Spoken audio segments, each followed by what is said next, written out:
Hello! Magandang araw! Naisipan ko na naman ngang gumawa ng Graham bar. Ay nagtatanong kasi kung may tinda pa rin daw ba ako nito. Dati kasi gumawa na rin ako nito tapos binenta ko din. Ang bilis nga nitong nasosold out. Kaya natutuwa naman ako kaya lagi akong sinisipag gumawa. Ganito nga pala yung itsura niya pagka nagawa na. Dati wala akong pa-sticker, ngayon meron na. Ayan nga lang pala yung mga ingredients na ginagamit ko. Chinichill ko muna yan sa freezer. Tapos ilalagay ko lang sa isang bowl. Tapos imimix ko na siya. Tapos iintayin ko lang ding mag-double yung volume niya. Tapos pagka ganyan na yung consistency niya, at okay na din kayo sa ganyan, pwede nyo siyang lagyan ng mga gusto nyong flavor.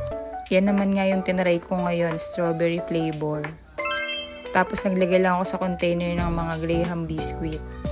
And binasa ko din yung likod niyan para hindi siya dumikit dun sa container. After nun, ilagay ulit natin siya sa ref overnight. Enjoy nga ako magbalot niyan. Mas okay ako na foil yung ginagamit ko dyan kasi yung iba nakikita ko plastic. Ako mas carry ko yan yung foil yung ginagamit. Ngayon ko nga lang to nasubukang strawberry flavor eh. Kasi nakita ko sa iba may strawberry flavor din sila kaya tinaray ko din.